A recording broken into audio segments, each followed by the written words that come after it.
Greetings all. We continue our program of Donbas Media Forum, and now our panel is in full understanding international, not just international. Usually Ukrainian journalists and viewers are used to having guests from Europe, maybe from post-Soviet space or from Asia, but today we have Latin America with us, and we are going to discuss a very important topic, which is exile journalism. And now we'll have to switch to Russian because we're going to discuss not only with our colleagues from Belarus, one of which who's here with me in the studio. The majority, not the majority, but half of our guests are now in countries.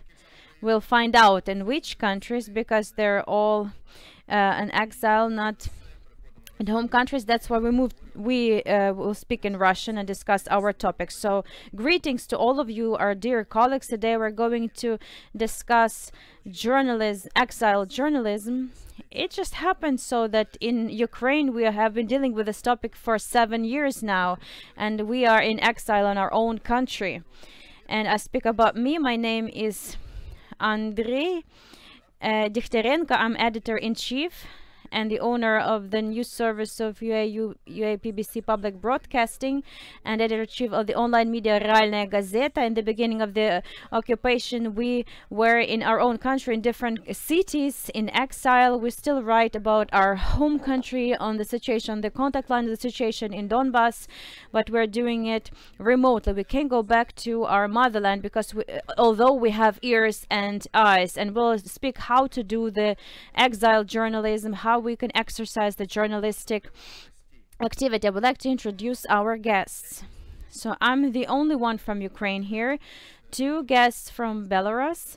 One of them is here with me, is Pavel Sverdlov, chief editor, Euro Radio. Hello all. Hello. I will introduce everyone. He came here from Warsaw, and he will have to go back there for the indefinite time, and we have managed to discuss this with Pablo already. Also together with us on Zoom is Alexei Dikovsky, deputy director of Belsat TV, who this week was acknowledged by the channel or by the media as non grata in Belarus. And as far as I know, Alexei now is in Warsaw, Poland, is based in Warsaw, Poland. Also we have El Convencial journalist from Nicaragua, Cindy Regidor. Unfortunately, I don't know where Cindy is. Maybe we will ask her about that in several minutes. And as I already have communicated with some of our experts and guests today, in the beginning of our discussion, we will tell a bit about us, the story of our exile, in brief. And Cindy, I would like to give you floor first, since we all are curious to know what's happening in a completely different part of the world and why the journalists have to work on exile on all the territory of the earth. So Cindy, please tell us, viewers, where you are and for how long have you been there? Hi, thank you for having me. I am in Costa Rica right now, neighboring Costa Rica. I have to say that I am not a journalist who had to flee the country because of the socio-political crisis occurring since 2018, but I do work for Confidencial, and our director and some of our colleagues, they have had to flee the country because of political persecution. And it's also the situation for at least 35 Nicaraguan journalists who have had to flee the country since this crisis began. What happened was that there was a huge, massive protests against the government in that year. And because the media was reporting on human rights issues and the crackdown on the protests, we became a target also. And since then, we've had a lot of, we've endured a lot of very serious situations, like the killing of one of our colleagues who was reporting in the streets in 2018. We had two colleagues who were arrested by the Ortega Murillo government in 2018 and were charged for supposedly inciting terror. They spent 6 months in solitary confinement. And then since then, what happened was that we had dozens of journalists who decided to flee the country because they were being persecuted by the police and by government loyals. And they came to mainly Costa Rica because we're close, but they are also in the United States and in Spain. Basically, the government has decided that we are one of their adversaries in their main goal, which is to retain power at any cost. Спасибо, Синди. Я передам слово следующему нашему. Thank you, Sidi. I shall give floor to our next expert. We should have the representative of Belsat TV channel, who is now in Poland, the deputy director of the TV channel, Alexei Dzikovsky. Alexei, are you here? Yes, I can hear you. So I wanted to talk to you about the following. We here in Ukraine as of 2014 are living in the reality when the existing of journalists in exile and a big wave of internally displaced persons connected with the prosecution, with the war against our own people, not even our own people, but you know, the type of collaborators who moved to the side of Russia and Russian specialists. They made journalists flee, you know, from their homeland. But we're used to this already, and here we have somehow, you know, having our routine, and we continue to work, and many of those probably have changed to different outlets. And this situation for you is fresh. It's only second year in Belarus. So how many journalists right now in Belarus who had to flee and continue to work? And the first half of my question, please tell me about your situation. Given the Belsat TV channel has recently started, he's prosecuted now. So what has changed for this last week for you? It's a very wide question, you know, but I'll try to answer. So, dear colleagues, Belsat was founded in 2007 on the Day of Human Rights. And we have broadcast from abroad always, because we were already in exile in certain sense. And since in Belarus, you have to understand that in Belarus there is no such a notion as freelance. We just don't have the definition in the law. So if you want to work as a journalist, if you want to be the journalist, you have to be part of some editorial office. If this editorial office is in Belarus, then you're a part of some newspaper or internet portal that is registered in Belarus, and you get the document from it, and then you're the journalist of this outlet. But if you work, or if you want to work, if some mass media wants to, some foreign mass media wants to work in Belarus, it means that they have to register their core point there, some correspondence point. And then and if the government allows, you can have journalists in this correspondence point. So we started broadcasting from Belarus in 2007. For several times we addressed the Belarus government to have accreditation, but they refused us. That's why all these 14 years our journalists have been working in Belarus without accreditation. So this means we were arrested constantly. Our colleagues were arrested, and they seized and confiscated equipment, cameras, and so on. They fined us all the time because according to Belarus legislation, the situation was like this. If you didn't have accreditation, then you are fined. For the past 5 years, we have paid 150,000 euros of fines for our colleagues, approximately. But fine is one thing. Seizure it can all be replaced. But last year, when the COVID pandemic started in Belarus, the Belarus authorities, they were actually denying existence of the pandemic. Even the president himself, he said that COVID doesn't exist. Take a look. There is no bacteria of COVID in the air. And we spoke about this. And then the before the election, the electoral campaign was launched, and then our colleagues they started arresting our colleagues and bring them in the court. Sometimes it was 10, 15, 30 days of confinement, and then after elections themselves, when there still was, you know, some unclarity in the regime, they didn't know if they win or not. But then when they already, you know, were standing on the firm ground, they started arresting our colleagues for just participation in some mass events. There was one court proceeding, and they had the proceeding for one of our cameramen, and they just asked him, "Did you visit this place?"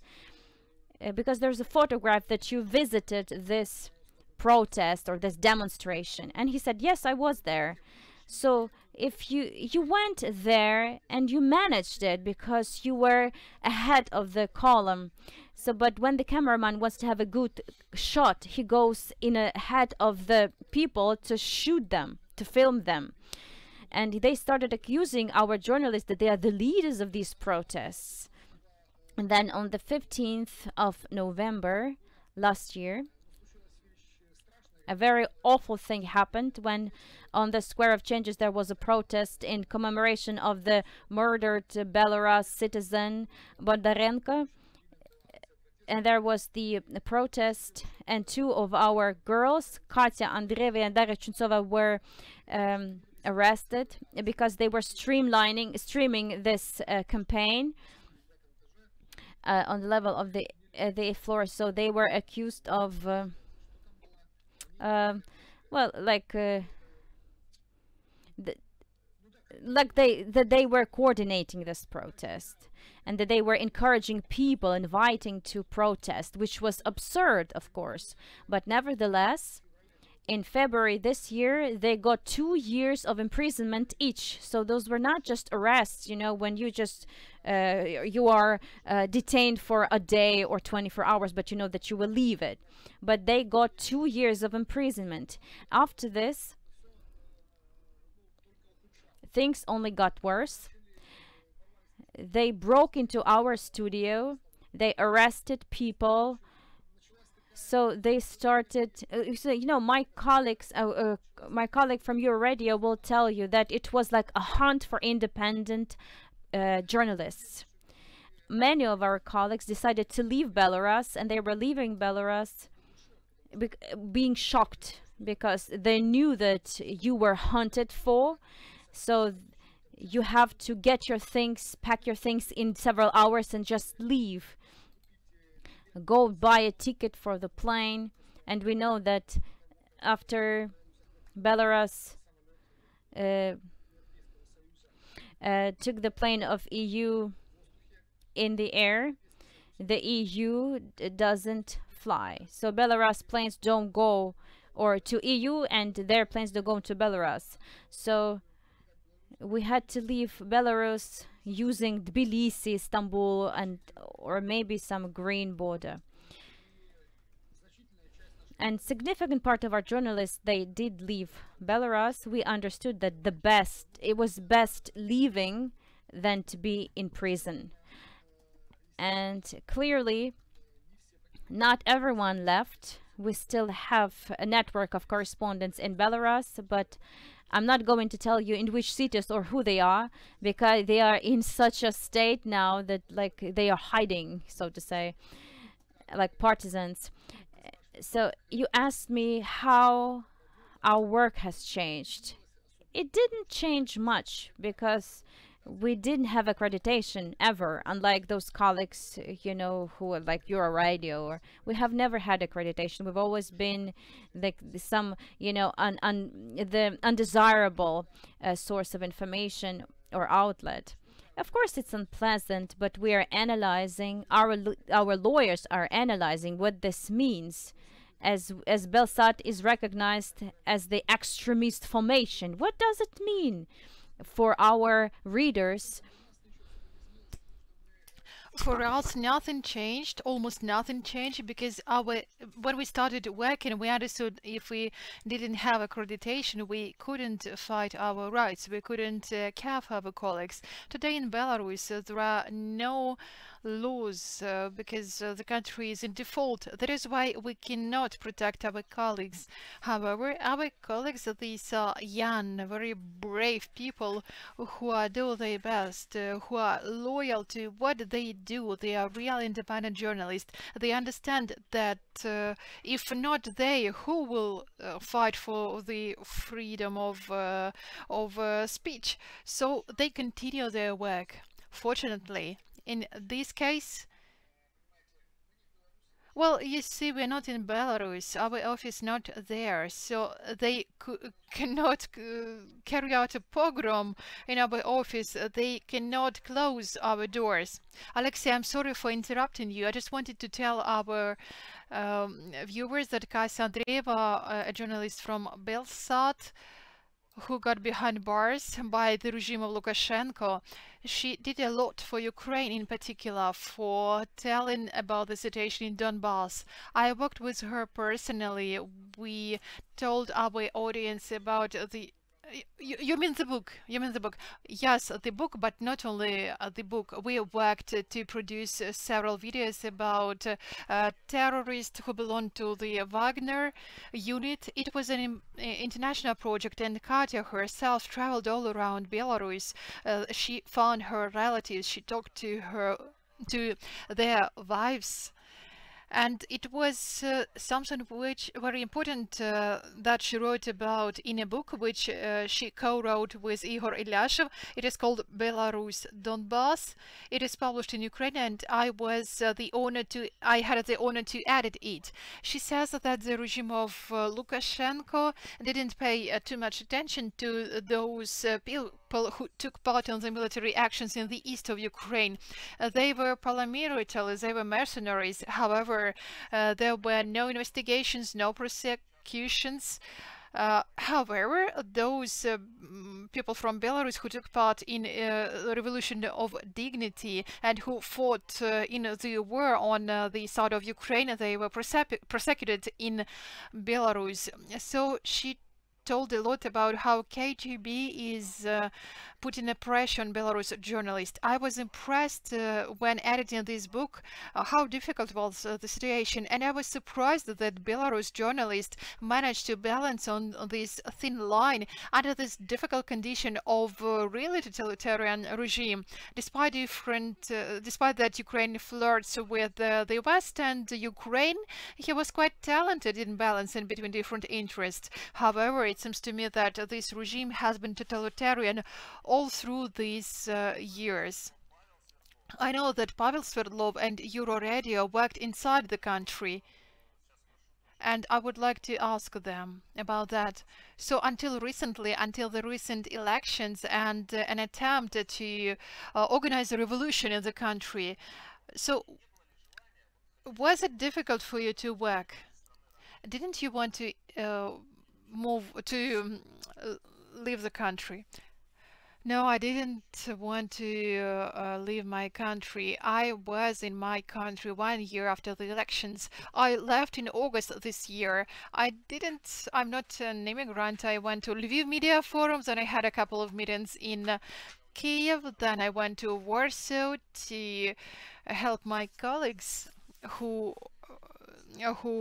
got there after the elections. And then my bosses said, Pavel, okay, don't come back. If it wasn't for them, I would go back, because the logic of repressions by Lukashenko is based on the fact that you don't know what you are guilty of. And when you don't know what is allowed, what is forbidden, the instinct works this way, that you do nothing. If you don't know if there is a lawsuit against you or not, you would rather leave, because 2 years as a journalist for this journalist of Belsat, 2 years behind bars, that's too much.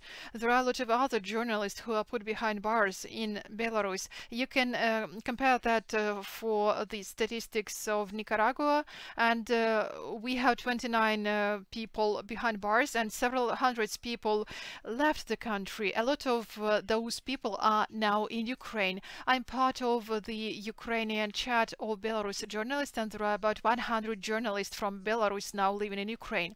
We told a lot about Katerina Andreeva, who is from Belarus. However, she is closely related to Ukraine. There are a lot of people like that here. I first came to Ukraine in 2014 during the revolution, and since then I came back and forth to Ukraine. So many colleagues, some of them are behind bars, so they relocated to Ukraine or to other countries. They also visited here 2004, 2014.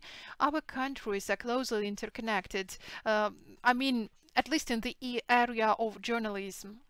That is why it comes as no surprise as Ukraine one of the capitals for Belarus relocation. In addition to Warsaw, in addition to Vilnius, to Tbilisi, though Tbilisi is a little bit far and there are less Belarusians there. However, Kiev, Lviv, these most popular Ukrainian cities among Belarus journalists. As for the Euro Radio, Alexei Kavinsky were writers say that he said that there is a difference between Euroradio and Belsat. We were founded in 2006, Belsat in later. However, Belsat has never obtained a license to work in Belarus.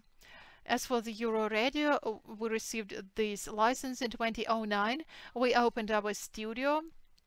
We bought the frequency before each elections. There is some kind of a moment when for a year or so Lukashenko is good friends with the West. After the elections, when Protestants are dispersed, there is a moment of crisis which lasts for about a year and a half. And then this cycle repeats once again before the next election. So this is the policy of Lukashenko. First being friends, then dispersing the protests. So in 2009 we had the opportunity to open our headquarters. For 12 years we have worked in Belarus. We worked officially, legally. Our journalists attended press conferences by Lukashenko. One of three, he also made interview with Lukashenko. We exercised all the rights of journalists in Belarus. Of course, it was very convenient when you can ask questions, when people need to reply to them, when you have the right to attend press conferences. However, after the last elections, everything changed. When the authorities understood that journalists started being more active, they even jumped over their heads. They understood that hundreds, thousands of people watch streams from the protest, that it is impossible to ban or block information. So internet all over Belarus was blocked for 3 days. People from the regions called us by phone and said, "Can you please tell us what is happening in Minsk? Probably Lukashenko was removed. We don't have internet, so we don't know what is happening." So they understood that it is impossible to stop information. First, the authorities just rounded up all journalists, then all those who looked like journalists, and then they set them free. Then they stopped setting them free, and then in a couple of days criminal cases, criminal lawsuits started appearing. Then first we lost our accreditation as journalists that we had, and that we lost our accreditation as a station in July 2021. If I take a look at the media products that we do, it doesn't mean a lot to us because we haven't stopped for a moment all of the programs that we were working at. We did them and we continue our work. Of course, it means that there are a lot of daily psychological problems, inconveniences. For example, now I live in Warsaw for a second month, and I don't quite understand what is happening in my life, for how long I will stay in Poland, what I expect. For example, what if I think that I will be there for 1 year and in a month something happened to Lukashenko and I will have the opportunity to go back? So And I think that this is the situation with hundreds of journalists, with thousands of Belarus inhabitants. I don't know what to do. We can set up an editorial office here, or we tried to remove all journalists from Belarus, and we now have journalists in 5 different countries. This is not convenient at all, but thanks to the pandemic, we understood how to work remotely, and this is exactly where when we need those skills. But we also need several problems related to, for example, taxes, to registration, to residence. In Lithuania, in Georgia, Ukraine and Poland, all of these requirements are completely different. As for the psychological aspects, we need to think what to do with our families. Some of the relatives didn't want to relocate. Some of them went but cannot because their older relatives are sick. There are a lot of psychological pressure. For example, what if you leave and your parents are left in the country? What if they got COVID and you cannot do nothing? You cannot help them. You just call them every day and you hear that it's very difficult for them to talk because they lost their voice because of the COVID, and you know that terrible. That's what we go through every day. It seems to me that in comparison to what happened in Ukraine in 2014-2015, this is a light version. Well, I don't know. A lot of people were killed, a lot of people were put behind bars. So I don't know what is the criteria behind the comparison of our sufferings. No, I'm talking about the situation of journalists, of course. The general situation in Ukraine with the occupation and the war, of course, is much more difficult. One of my fellow journalists was killed in the east of Ukraine. We were friends with him, and it came as a shock to me. Well, you know, he was a combatant. He fought as part of the Phantom unit on, so most probably he died as a combatant who was fighting on the side of the separatists. So he didn't die as a journalist, he died as a member of the military unit. So that's a difficult question. As for what you say, I remember when we left Luhansk, when shelling started, explosions started, we removed our families from there, and I gathered the editorial office of our media outlet. We planned our last edition. We understood that it makes no sense to stay there. So most of our teammates, they left the Luhansk Oblast, and we try to forecast where we will be able to return. And the most pessimistic journalist said that we would come back to Luhansk was December 2014. So we thought it would end by December 2014. I must say that our journalist had attempts to get back to Luhansk. Our deputy editor tried to reach Luhansk in September 2014, after which he spent several weeks in a cellar held by separatists. He managed to escape, but he understood that he shouldn't try to get there. Most of our teammates continue working in Luhansk. They continue sending us photos and videos. They risk their life, and unfortunately the situation when journalists from time to time get to cellars, get behind bars, continues all these years. So I don't know what I could advise here. However, we have gone through many difficult times. We sold our flats through intermediaries, through our relatives, and now we try to continue working there. The question I would like to ask now, and we'll go back to Cindy again. Cindy, tell me please, and after you and part of journalists had to flee, how did the media landscape change in Nicaragua? So what I mean is, I'm speaking about freedom of speech. Can journalists write freely there? And second question, why do you continue your work? Why don't you start your life anew in Costa Rica and maybe neutralize completely and become the citizen of Costa Rica and write about problems of your new motherland? Why do you keep on highlighting situation in Nicaragua? What for? The situation is very, very difficult, very risky for our colleagues who are still in Nicaragua, reporting from Nicaragua, because in Nicaragua there is a authoritarian regime in place, and it has implemented since 2018 a police state.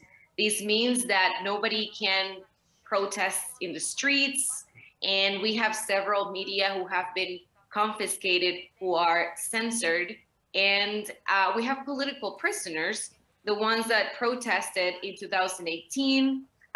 The political adversaries of the regime are also imprisoned, and basically we have no civic freedom, liberties at all, no constitutional rights, and many of our colleagues have been personally persecuted with the judiciary system. Is the case of our director.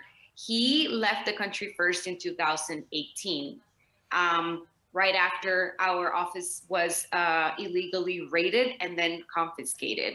He came to Costa Rica for the first time and spent a few months here, and we were doing what we do from here, from Nicaragua. And then he decided to go back to claim his rights in 2019. But then the government decided that he would have another crackdown and another wave of repression. And that included an accusation against our director, who is now supposedly being charged allegedly for money laundering and other crimes, which these are all false statements, of course. But this is a way for them to prevent my boss to go back to Nicaragua. They want as less eyes on the ground as possible. We have what was supposed to be an upcoming election this Sunday. And what happened was that the government put in prison all the presidential hopefuls right before the election. All the opposition parties were canceled. And also they don't want any international journalists coming to the country. And they have been also harassing the colleagues that are still in Nicaragua by summoning them to the general prosecutor's office and the public ministry. They have been interrogated about what they do, who their sources are, what topics they decide to cover, and they basically want to harass journalists so that they don't keep reporting on what's going on in Nicaragua.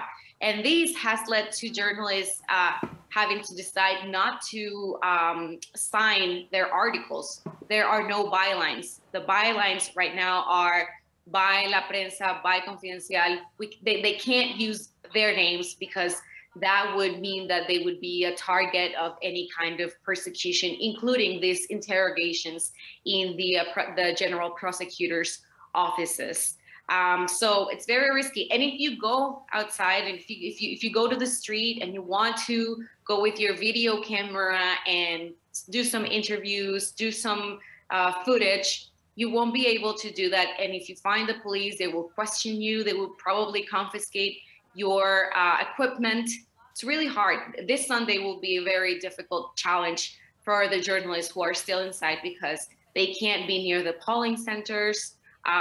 There's also the fanatics, the government loyals who support what's happening in the country, and they think that the press is an enemy, basically. That's the situation for our colleagues who are still working from Nicaragua. And the ones that are outside, like my boss, my other colleagues at Confidencial, and other media outlets, they have decided that we need to stick together and we need to keep doing what we are doing because we need to be part of a system where we can work together with the ones, our colleagues who are inside Nicaragua and the ones who are in countries where we're safe, And we have the possibility of doing things like this, being on forums, speaking about what's going on in Nicaragua, knowing that we are safe. And I think that there is a deep commitment, knowing that this regime has curtailed all civil rights, that this is like the last thing that we have. And so we have to hold on to it. And as much as the government wants to establish a complete informative shutdown, we're not gonna let that happen. We are still fighting for this last chance where we can do things from inside and from outside and still inform our audiences. We also do it because we know that even though people in Nicaragua can't speak their minds, they are reading us. They want to be informed.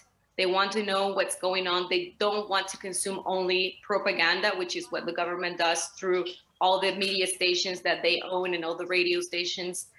They want to see what is really going on, and not just what the government wants them to know. And so we're deeply committed to our audiences.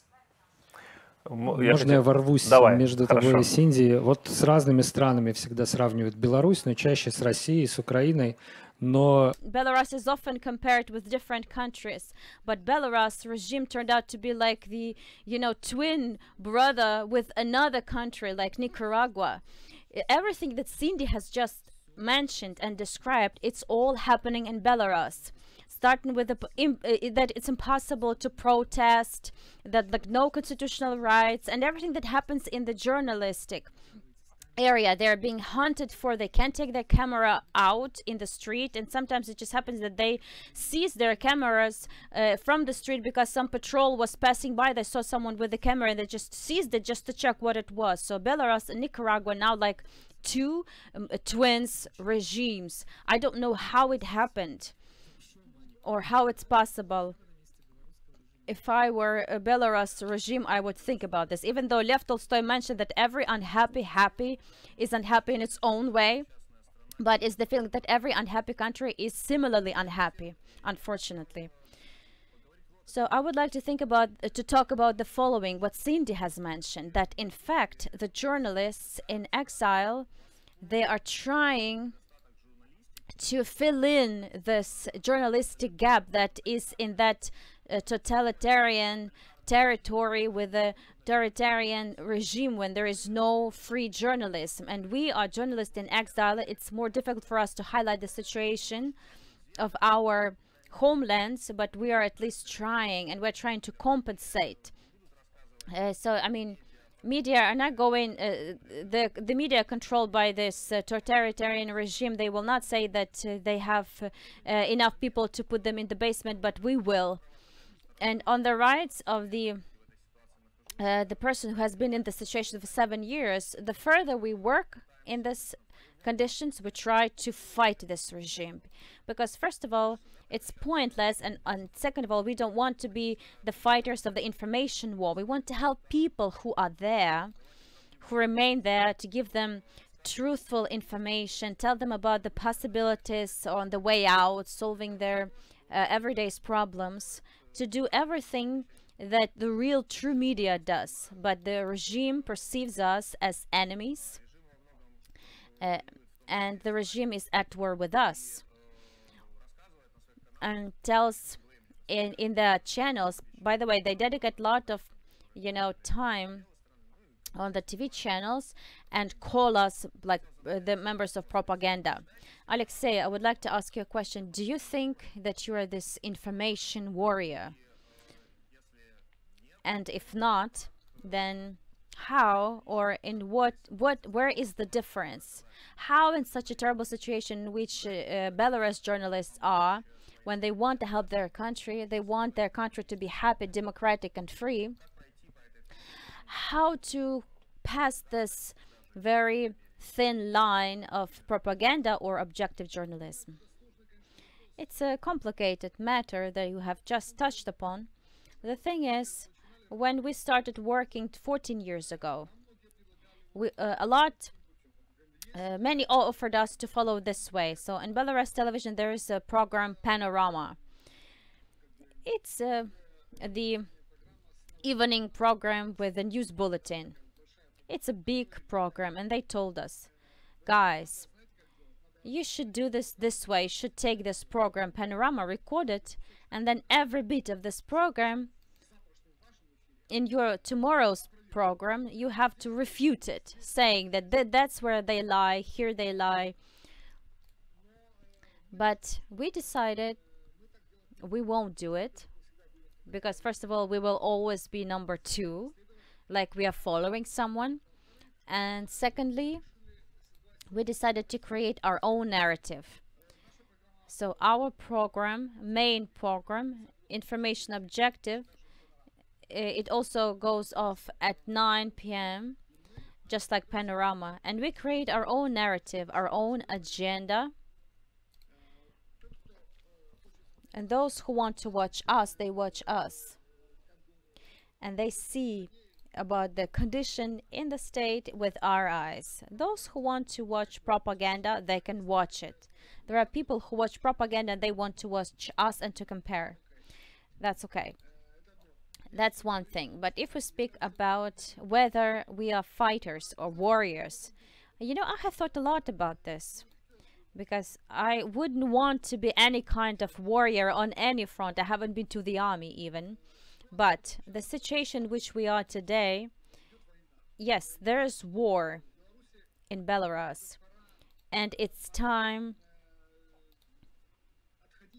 to move away from the term authoritarian. We have a totalitarian regime now that doesn't allow people go abroad, who interrogates, tortures, and shoots their people. And in this situation, in your country, you can't say that I'm wearing, you know, white gloves. And there are, you know, when we see that someone is beating up the civilian, because when we interview the victim that was beaten up, we also have to interview the guy who was beating his up. I mean, maybe a representative of the LIAs, maybe law enforcement agent. And so I think that we are the fighters at the information war, because the regime is against their own people. Us as journalists, we bear information to our citizens. And in this meaning, yes, I guess we are fighters of this information front. Thank you, Alexei. I would like to say it's easier for us in certain way, because you have been working in Exile a long time, and you were initially created as the that kind of media. Cindy is in this situation for a long time, but Pavel for a while. It's a recent thing for him. Pavel, what do you think? Your radio that now transferred its capacity to Poland, will it use interest in the audience that's left in Belarus? And what is your concept? How do you build your work in new conditions? I'm curious, because such problems, we were facing such problems too, and we are still solving them. Well, mainly we would like to you know, dwell on many things and discuss many things. I don't think it's necessary to be a soldier now, but it's important to inform and inspire. To inspire people to make right decisions, to inform them to make those decisions right, and to inspire them for some deeds, something that you can do independently from where you are, Poland, Belarus, or someplace else, or in Ukraine. And that's what we are working for. We invite to the studio of Warsaw some experts via Zoom, or those who have just moved to Poland, they come into the studio.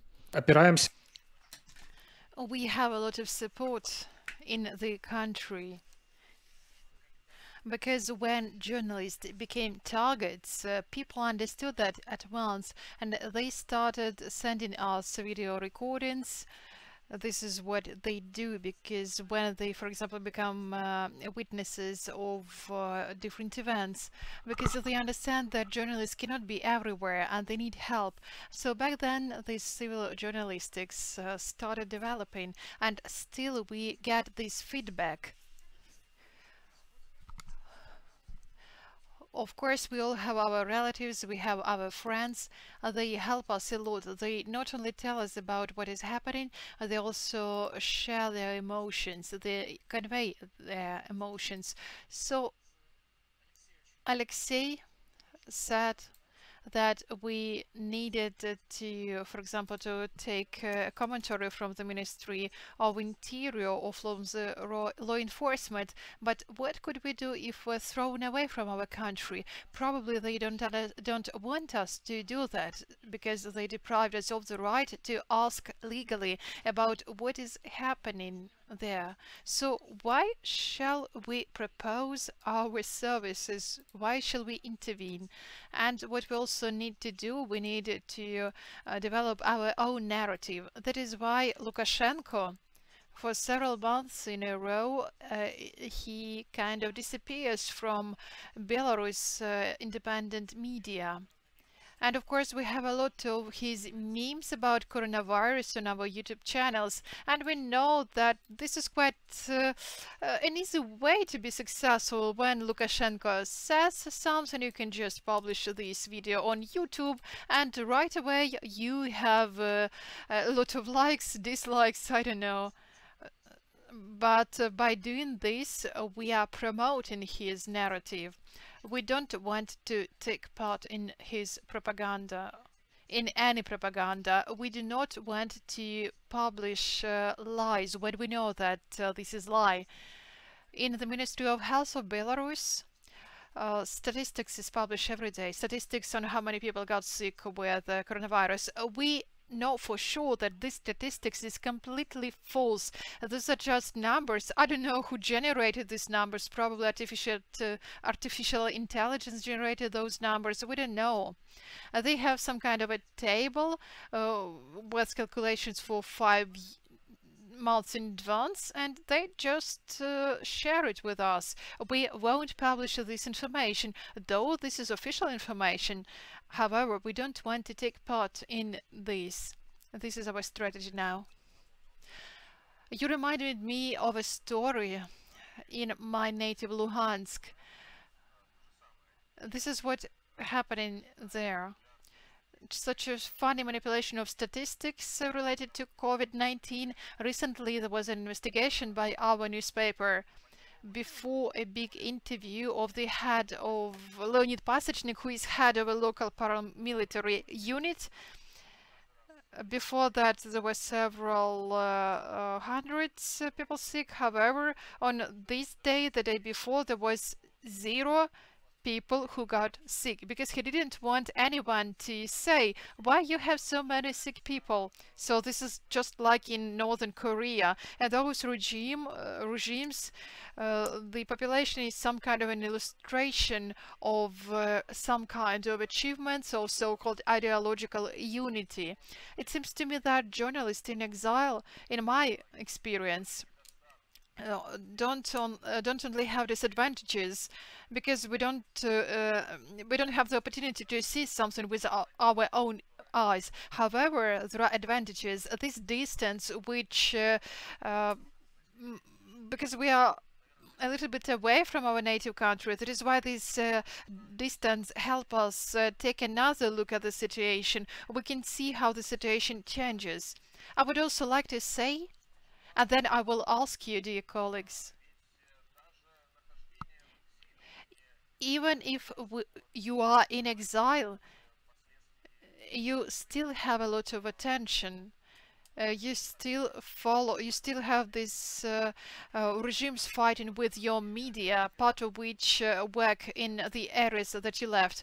As an example of our newspaper, of course, we relocated, we moved all of our work online.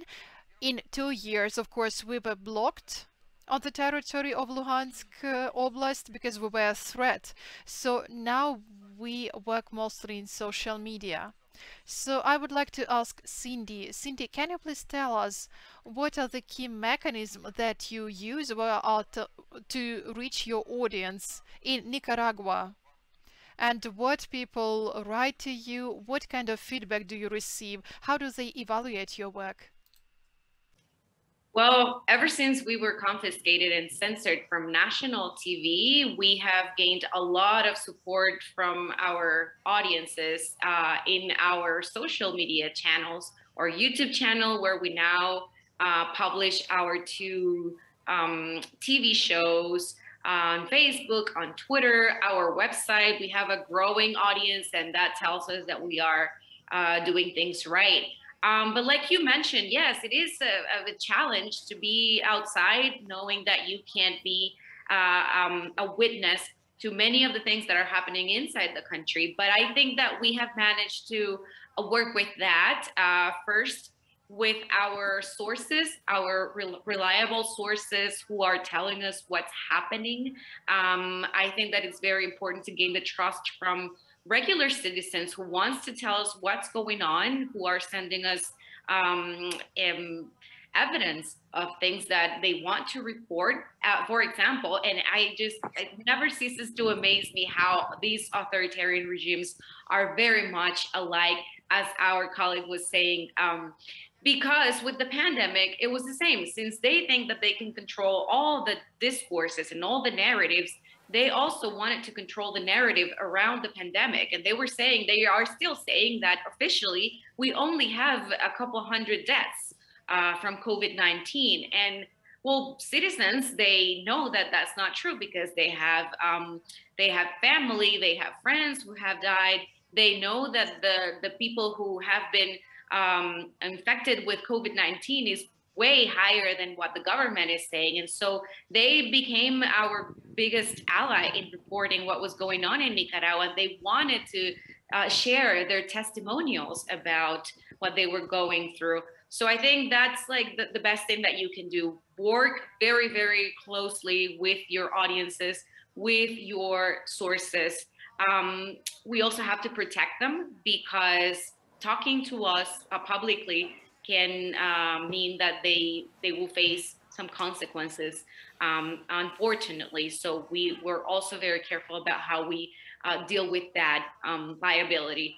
And I also think that being outside, like you said, is an opportunity, because, like you said, we can see other things that the people who are inside and are dealing with repression can't, Like, for example, in Confidencial, we saw how, Nicaragua is a country of migrants. It has always been a country of migrants. But with the social political crisis in 2018, we saw a very significant flux of people who were leaving the country.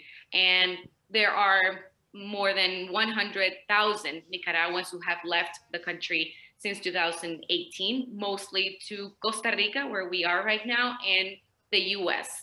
And so what we decided is to come up with a project that would give a permanent coverage to this audience. There is a large, important audience of Nicaraguans in the United States, in Costa Rica, who also want to know and understand what's going on in Nicaragua. They are also very relevant to Nicaragua because they send remittances every month, and that is like a huge part of the GDP of the country. And so this is a very important sector of the country who is trying to get involved also and trying to understand what's the situation politically. How can they help a transition to democracy so that their families and friends who are still living in Nicaragua can have a better life? So I think that that's one of the opportunities that this whole experience has given us, to come closer to this other audience who was outside of Nicaragua and who are still very relevant to the country and to the media outlets. Спасибо, Синди. Я пока хочу зачитать то, что нам пишут наши зрители. Во-первых, вы слово... So, Cindy, thank you. So, what our audience wrote, I would like to express gratitude to our journalists from Belarus. An important question from our online audience. I don't know exactly who shall answer this question. About the situation of Belarus inhabitants in Ukraine, how we can change the situation for the better, and who can do that. So probably this is the question to the state of Ukraine, to the government agencies of Ukraine. I know for sure that there are a lot of people, refugees from Belarus, not only journalists but IT specialists, designers, representatives of any other professions. They are looking for a job because it's very difficult to find a job in Ukraine, by the way. I even talked to representatives of the Belarus community in Ukraine, and they say that, and now I'm thinking about employing someone from Belarus, some of those who was forced to flee the regime of Lukashenko. And I would like to urge not only representatives of the government, but also other media managers and other people who watch us now. There are lots of Belarus journalists who would like to work in Ukraine. So that's interesting how the state takes a look at those Belarusians who now live in Ukraine. Of course, there is some part of the GDP, there is a new workforce. But on the other hand, it is a problem because after Belarusians started coming to Ukraine, there were no conditions for them to be vaccinated against the coronavirus. So there is this problem. They can get a vaccination, however, it's difficult to get a certificate. You need to do a lot. In Poland, they understood it very quickly, and all vaccines in open access in Warsaw and in other cities around Ukraine, where not only people from Belarus, but also from Ukraine and Russia can get a jab. So there is an initiative to employ someone from them. You know, migrant is a difficult term. I would call them refugees, even if don't have this status because they were forced to flee the country. Some of them had 2 hours to get their belongings, and they fled to Ukraine with having just 1 bag of belongings. And we need to do something to help those people, to solve the situation if these people do not have, when these people do not have any status. Maybe we can offer them social benefits to those who help our country overcome that. This is a question to Ukrainian authorities who might make those decisions. I don't think there would be many cases like that, and I don't think that Ukraine will lose a lot of money to help those people, those refugees from Belarus. Probably they can provide benefits to the employers who employed refugees. And I think that the situation is quite strange.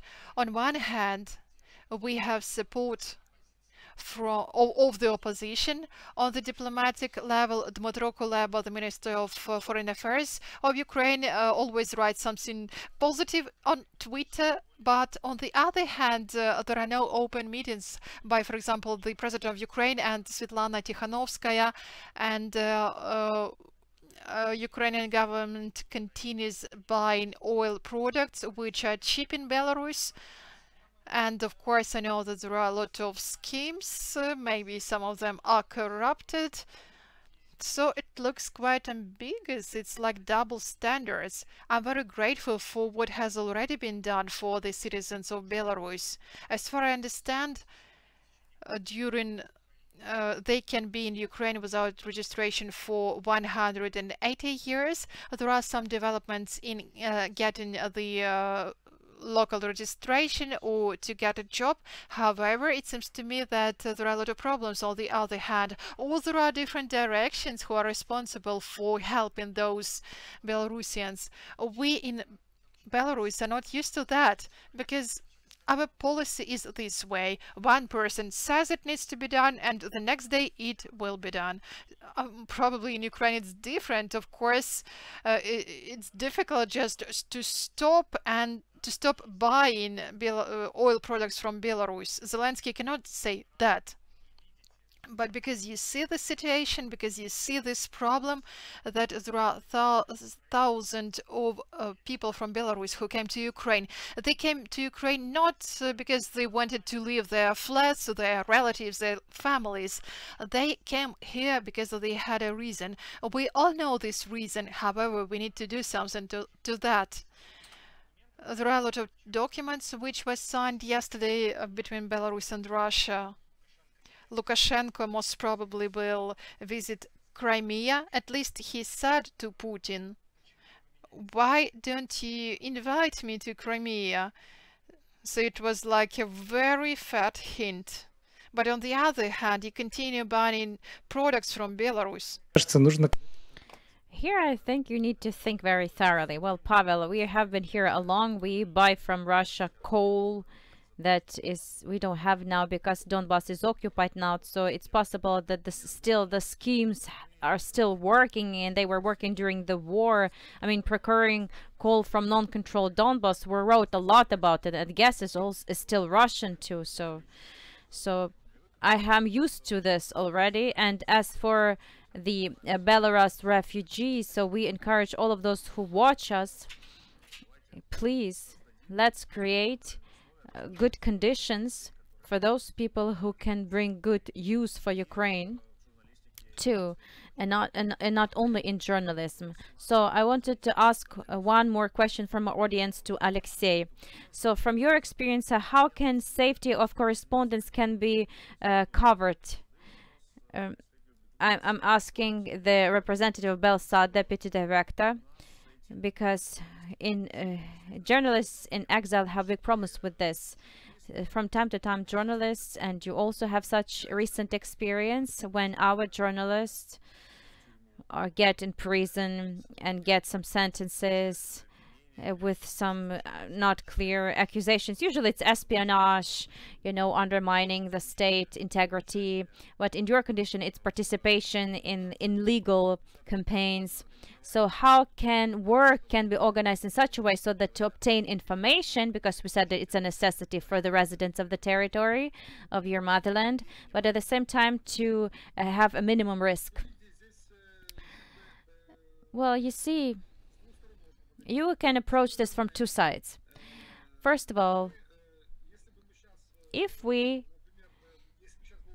it was 2007 now when we started working, we would have no information from Belarus at all, because to shoot some video in 2007 you had to have a big television camera. We have because there were no phones back then, or of good quality at least. Video couldn't be made with them. On the other hand, it's 2021 now, and we can use other devices to collect, film information and to send information. Now here is cybersecurity, most important.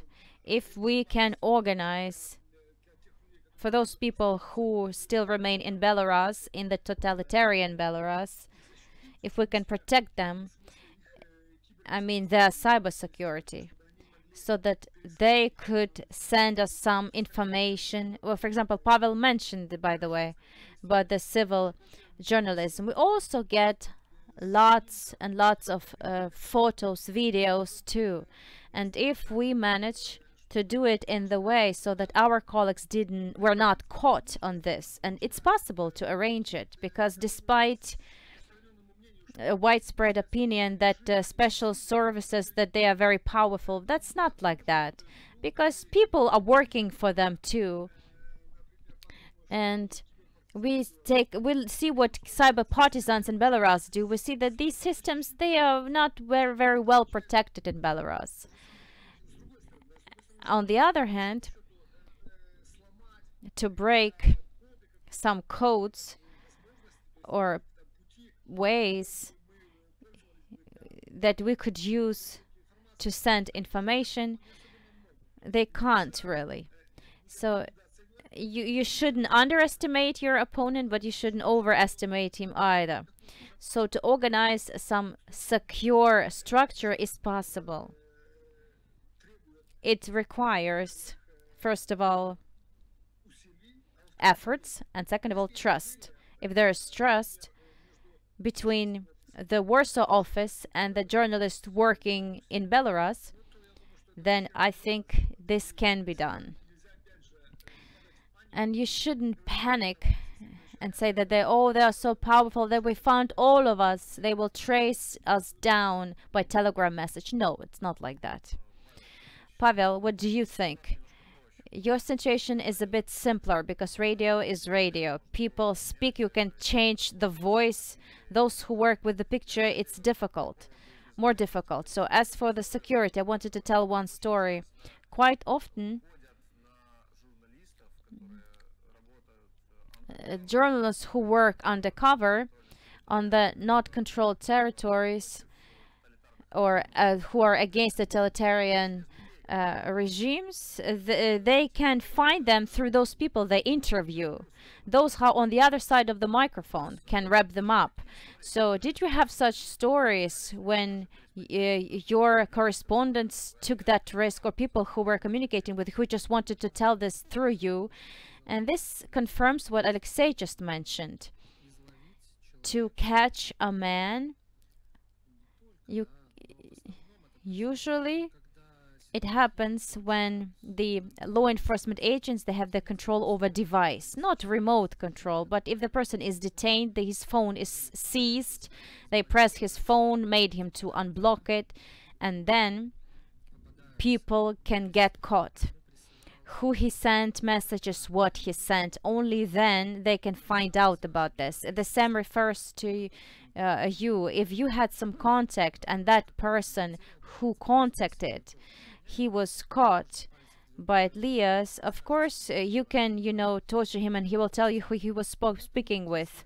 So there are no supernatural ways to get into all the phones in the country and to know from which phone it was sent. But in order to secure oneself, you need information hygiene, of course. If you are inside of the country, you have to clear your history of messaging. You have to have 2 phones maybe. Now you can introduce one code, one profile, another PIN code for another profile. So there are measures that can be observed. On the other hand, all of such measures, they end where they start being problematic for this man, when your comfort zone is already, not good. Well, VPN is not not comfortable. But if you have to use some weird operational system you're not used to, but because you have been working with Windows, that's difficult. But still, this game is worth it. And all of the ways to preserve your anonymity are in place. Another thing, the Belarus propagandists, they started throwing the fake news reasons to the journalists. And the journalists, sometimes, they are on the hook. They buy it. And someplace it's just no chance to verify when some information is fed. And when it is published, it becomes obvious this whole, path, route. That's what I wanted to tell you. Yes, that's true. When we have a Telegram channel where we ask our viewers, readers to send the information. And when regime is already well grounded and strong, we always thought that it's not well developed, concerning technologies. But now we also can observe this. You get 10 messages from about some protests, and then you get one weird message you don't really understand. Some XYZ is sending you a message to your Telegram channel saying that we did this, or information about some explosion. And now, for us independent journalists, we need additional forces to check it all the time, to verify it, because they have become not that silly anymore. And they are, throwing some bones at us, And then they say, I remember it happened. There was some piece of news, everybody spread it, they waited for an hour and then made the screenshot from all independent mass media and showed, look at it, they bought it, they're not journalists. they are just doing some, bad work. I agree. Alexei and I both agree with each other here. It can't be. Well, it is like this, at least right now. It's just that the authorities, they made big progress for the past year too. They learned to work on Telegram, to buy the subscribers. They have somehow mastered the language, I mean the hate speech, but still it's popular among some audience. And sometimes what they do, it's very, up-to-date things, and I'm surprised how they even thought about it. For example, they have added a piece of news about subscribers of Telegram channels who are announced as extremists, and that's a fashion in Belarus. They announce everyone extremists, all the opponents of Lukashenko. Some of them are terrorists, yes, and some of them are extremists. And Telegram channel Your Radio is extremist, and by Mirror is extremist. Belsat is on another stage. It's extremist formation. So it's a group of people, some group of people, nobody understands. So they it said that it's going to be a criminal responsibility of the subscribers to this Telegram channel. So we couldn't, ignore this, and it provoked the big, outflow from the independent media Telegram channels, and it is still ongoing. Outflow. So, but when we understood that, it was too late. Of course, we can speak a lot about them being in propaganda. They use some Soviet times, guidelines, but they are growing and developing. Yes, but it's not even, it cannot even be called propaganda. I have seen the Telegram channel Ozarionok. Oh yes, it's a nightmare. With no breaks. The journalist was showing filming of the Belarus KGBs who were breaking into the houses of some housewives, showing their phones, which looked like she was just a woman, but she was subscribed to some extremist channel, and they made her repent, and it was shown on the channel. I can't even call it that this man is a propagandist. It's not the worst example. I can imagine how fearful and cynical it is for people. But I would like to move from the topic of Belarus to the topic of Nicaragua, because it's very interesting.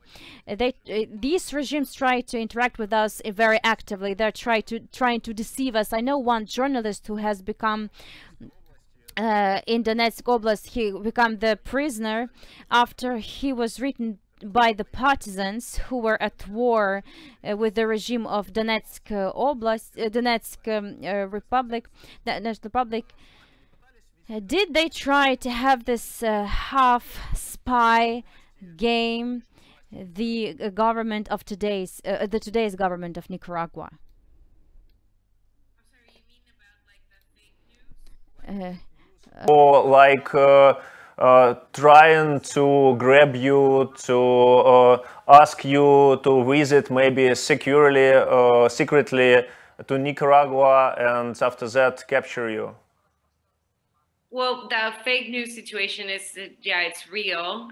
And there is a huge system in place that was recently dismantled. There was a trans-government system in social media that were producing not only propaganda, but also hateful comments against the opposition. And also they were also spreading fake news. So that's, it's like a huge risk, and we have to be very careful about that. And there is also, I wanted to say, some laws in place since the end of 2020, when the government passed 3 repressive laws, and one of them is the cyber crimes law, who is allegedly established so that they can punish fake news.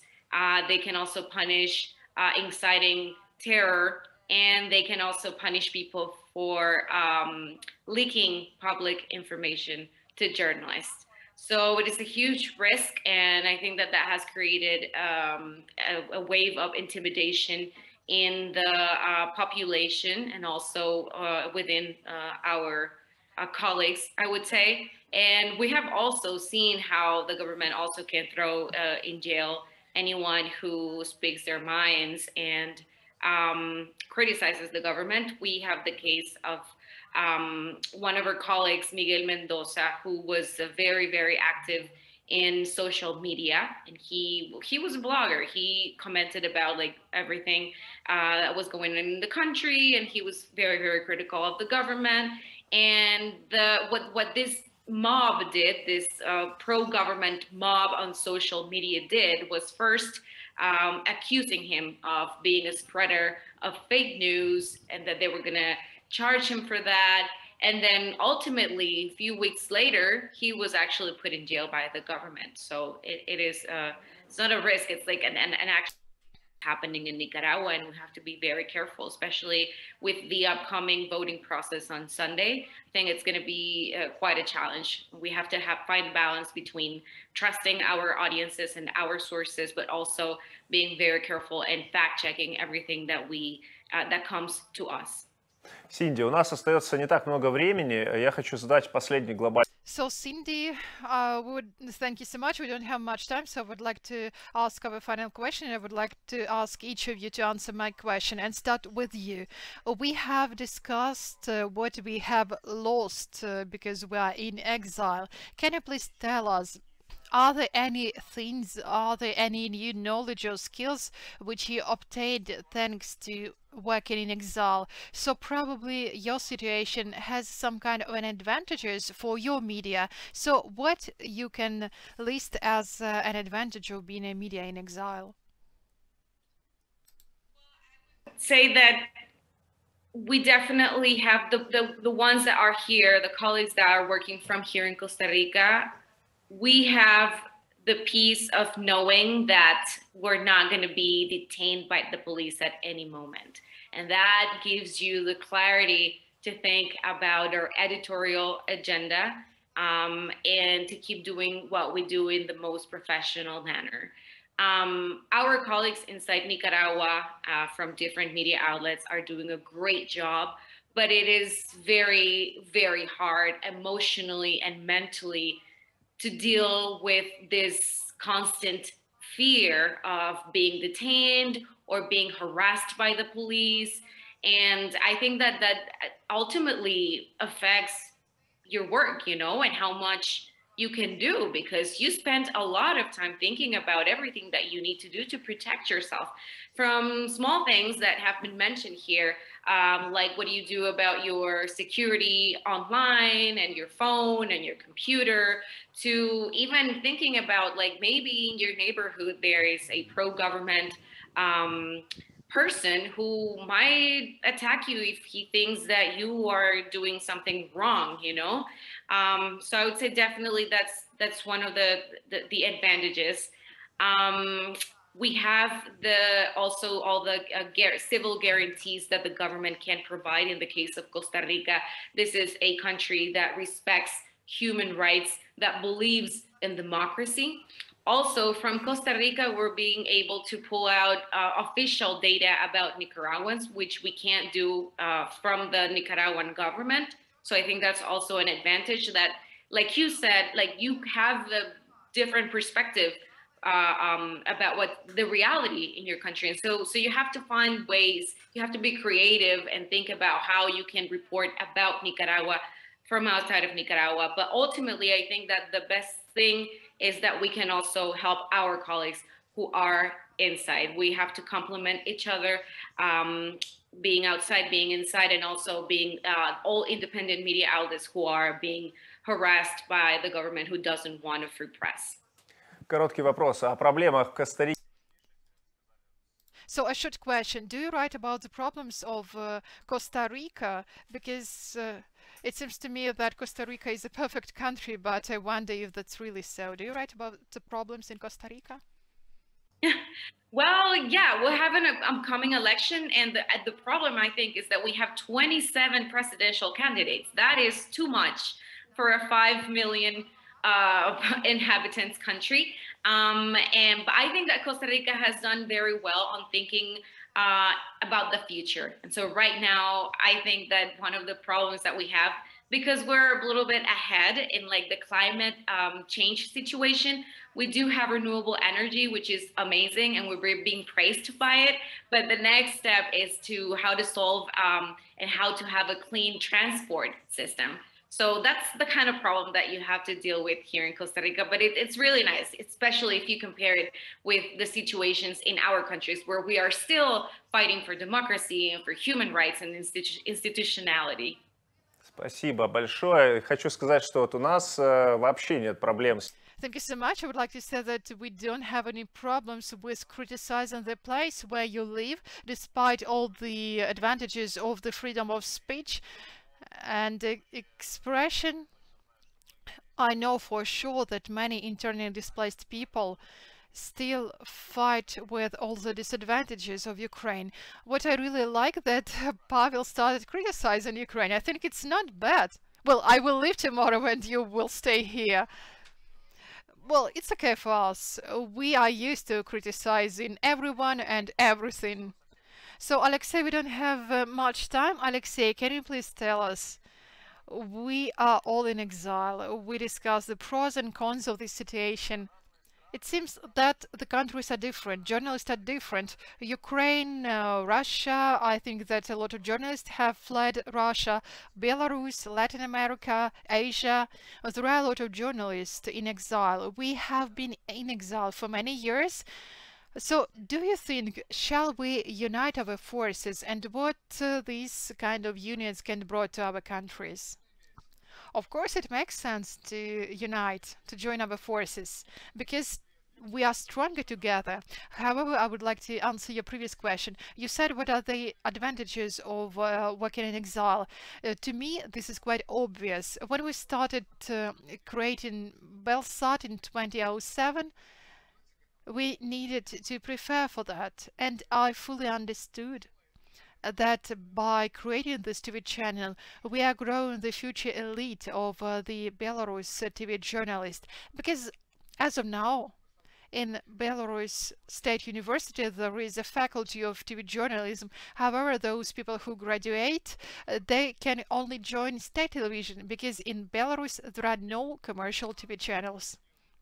And unfortunately, after working for a couple of years in those propaganda channel, their brains start thinking differently. They start thinking like that. They think that they can continue working with the state. So today we have Lukashenko, tomorrow we have Tikhanovskaya. We will praise them, we will do what we did, and it's not journalism at all. In my personal opinion, we have several hundreds people who have gone through our so-called school of working at an independent TV channel, which is based at normal European traditions, European standards of TV broadcasting. And I think this is a huge advantage, because if the situation changes, I don't know if all our colleagues will buy a ticket to Belarus, and tomorrow we will come to Minsk and start creating everything anew. I think it's very important. I would also like to answer this question. First, I would like to comment what you said before, that Euro Radio is a radio, and because of that, it's easier for us. Not radio is no longer only a radio. We are all present in social media, and representative of Hromadske say that they are not only a TV channel, they also have YouTube, their pages in TV, in social media. As for the advantages of working in exile, then I think that relocated to another country is some kind of a shock, and when you have everything sorted out, you have this huge bonus that you are in safety and security, and your work becomes even more interesting. A lot of new people, those people have friends, those friends have friends in Belarus, so it means that we have a lot of new contacts, so there is a network. There are a lot of advantages. However, I would choose to be in Belarus. Taking into account all the advantages, I would rather be in Belarus. Pavel, me too. I agree with you. We would rather be in Belarus. I do agree very well, and I often dream of Luhansk at night, so I think that part of myself is still there. But I would like to say that it seems to me that as a journalist who have worked many years in exile, and even before that I have been working at home, I understood the value of our profession, because it was very difficult to work as a journalist in a peaceful, comfortable Luhansk, when all people said, "Why are you doing that? Go in PR, go into politics, you will earn a lot of money. Start working at a press office of some kind of a politician." And nobody valued journalists. They said that journalists are corrupted, and now we work under the current situation when people who are located in your native city need not only some kind of they need to use VPN to read your articles, and if they are in Belarus, they risk their life or their health just because they follow your channel in Telegram. It means that your work is really important, because people are ready to take the risk to read what you write or to listen to what you speak of. I don't know how the situation will change in 5 or 10 years, because unfortunately I'm quite pessimistic. I've been here for many years, and I'm not sure that Pavel, Alexei will get back home very soon. Well, no pessimism. Belarus, Ukraine, Nicaragua, everything will be okay. Okay, we agree, but when? When exactly? That's the question. If repression continue, if they become even harder, it means that the fight goes on. The anti-repression in Belarus will mean that there are no protests, there are no people, so the government has no more people to arrest, but it seems to me that we do what we do, we inspire other people. Yes, we will continue our good work. Dear colleagues, thank you so much for such an exciting and important discussion. Cindy, thank you so much. We don't often have the opportunity to listen to journalists who work in the other hemisphere of our planet. So as for our colleagues from Belarus, we hope that you will get back to your native country soon. And I would like to say to our viewers that tomorrow we'll have second day of our panel, and tomorrow we will have discussion how media landscape of Ukraine changed within the past few years. So stay with us. Thank you so much, and see you later.